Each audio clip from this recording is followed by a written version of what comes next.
Hello everybody and welcome back to another video. Today I am looking nice in my Daredevil t-shirt because I am representing my favorite Defender. And that is what we're talking about today. We are talking about The Defenders. It came out Thursday night, technically Friday morning. I watched 3 episodes Friday morning. Then when I went to sleep, woke up, watched the rest of the 5. So obviously you could tell I like the show. Didn't love it. I'll get into that later. However, just the characters and everything, they were done so well, and there are a bunch of things that I really want to talk about, and I'm going to talk about them in this video right now. So make sure to stick around, and this will be a non-spoiler review. Like, I'm not gonna fuck with any spoilers because that's just, I don't want to, people just click off as soon as they hear spoilers, because a lot of people haven't finished it, but they watch reviews, which is very weird. I've never understood it, but if that gets the, that gets the views, I guess, fuck it, that's what I'll do. Okay, starting it right now. Honestly expected more. And like, that's with all of my hype for the show. I wasn't hating on it in any way. I'm not trying to. I expected more. That is my fault though. That is not the show's fault. The show did not do anything wrong. For this next thing that I'm about to talk about, the show did everything right. However, it was my stupid brain not letting me do certain things. Alright, so I was at work the entire day leading up to the Defenders, and just doing work. I'm just sitting there, and it's just like sitting inside of me that I'm going to see my 4 Netflix shows that I've watched, my 2 favorite Defenders of all time, some of my favorite characters of all time in Daredevil and Jessica Jones. They're gonna meet tonight, and it's going to be lit. And like, all of a sudden I just started going, oh my god, Daredevil, oh my god, Jessica Jones, they're gonna meet. It's gonna be so fucking hype. My brain got me excited for a Daredevil season 3 and a Jessica Jones season 2. We did not get that. We got a Defender season 1. Now, that is something that disappointed me, but the Defenders was not wrong. The people that made the Defenders were not wrong for doing what they did.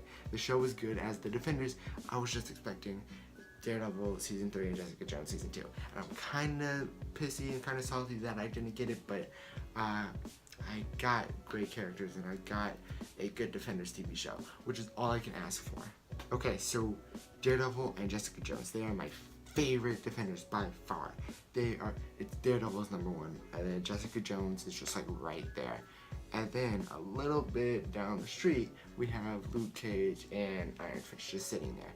And because I wasn't really a big fan of their shows, and I'm not really a big fan of their morals, of their I just want to help people. That's all they think. And of course, that's good, it's all great, but does that make for a good crime, thrilling drama? No. Daredevil, his bone snapping, beating people up, just like blood everywhere, that makes for a good story. That makes the character have a blurred line of what's good, what's bad. Why am I doing this? Is what I'm doing bad? Is it considered good? Am I helping New York? Am I helping Hell's Kitchen? Jessica has that inner struggle too, of knowing that she would like to help and just not knowing how to do it and not wanting to do it. That makes for the best Netflix, because Netflix is allowed to do bloody shit and they're allowed to do all of this crazy stuff. And Luke Cage and Iron Fist were just so good that it's just like, it's not interesting because it's just so one-sided. But Daredevil and Jessica Jones had that just inner struggle. So where was I going with this? Oh yeah, so they're my favorite by far. And and then Luke Cage and Iron Fist came in to the show, which obviously they did.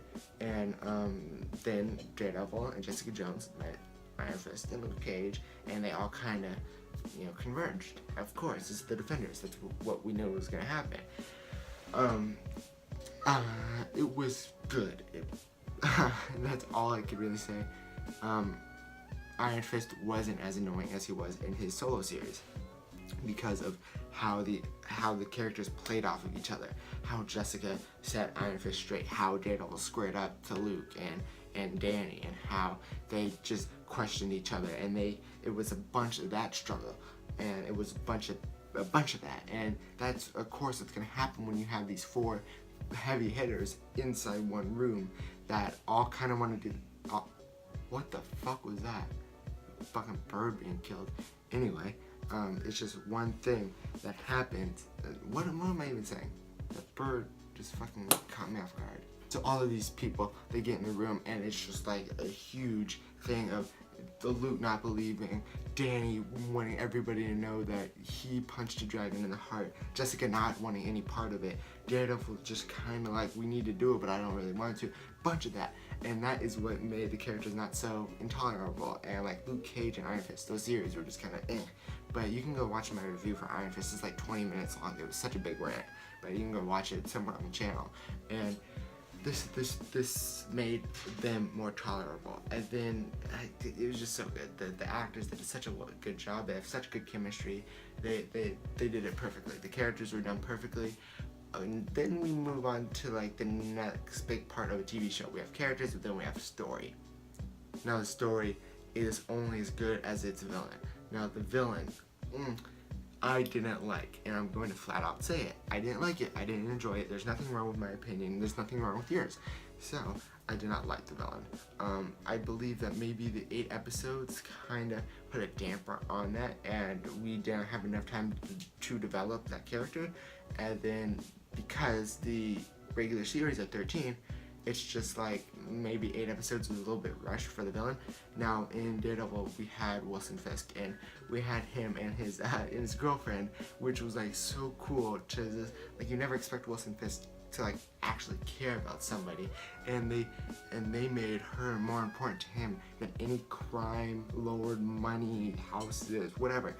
She was more important to him, and it gave that extra struggle with him and with the Kingpin. And then we had Kilgrave and Jessica Jones, and that was just done so well. If you can't see what's different between Kilgrave and Alexandra, then you need to reevaluate your life. Go back, watch all the shows again, do research on villains, stories, look at how they interact with the heroes, how they challenge the heroes.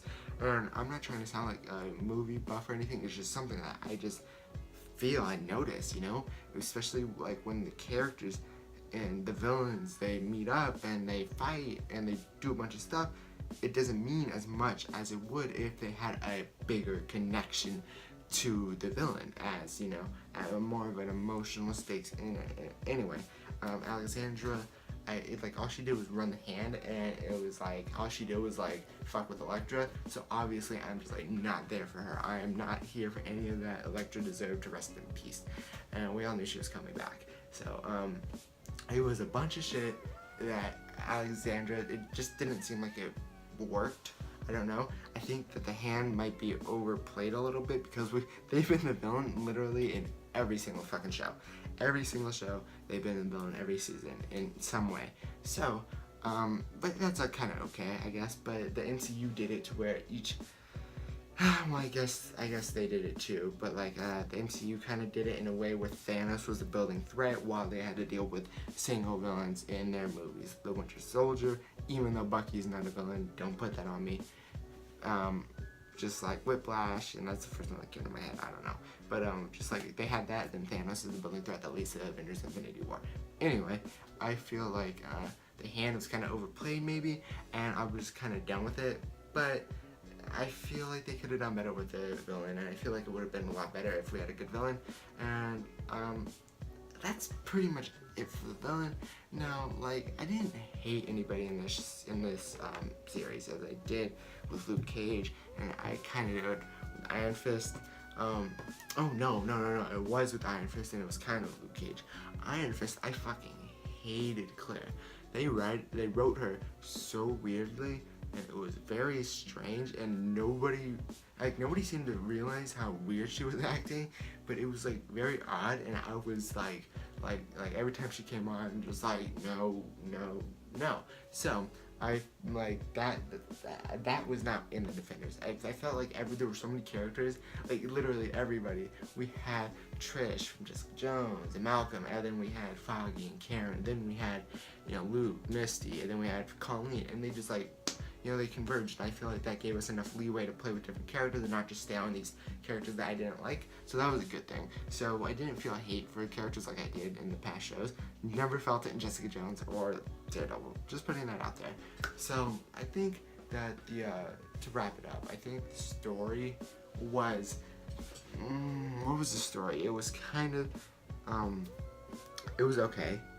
I will deal with it. I think next year when we get a Defender Season 2, whenever that is, maybe the year after next year, I think we can learn a lot. Maybe make it 13 episodes. Maybe make it a better villain. Maybe, have the characters, because the characters are already going to be established.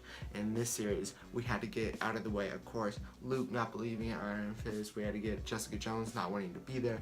But as soon as we have that established, we have a team. And next season, we can have, maybe even the villain might work in 8 episodes because we don't have to go through all that grunt work of having to go through these introductions and having these characters introduced to each other. So maybe we can just get straight into the villain character development, maybe we can get straight into the team development, and hopefully that's what they do. Hopefully they make it 13 episodes. I don't mind 13 episodes. I'll fuck with 13 episodes any day of the week because I just love the Marvel Netflix shit. So let me know what you guys thought about the Defenders. It was okay. The ending punch was the ending punch, of course, is going to be a big thing that happens at the end. You know what I'm talking about if I do. And it was okay. It was just like a chorus, like okay, but we all know what's gonna happen. So it wasn't that big. So let me know what you guys thought about all of it. Let me know what you think about the Punisher coming out later this year, and let me know what you think about what they should do next season for the Defenders. And I will see you guys in the next video. Goodbye.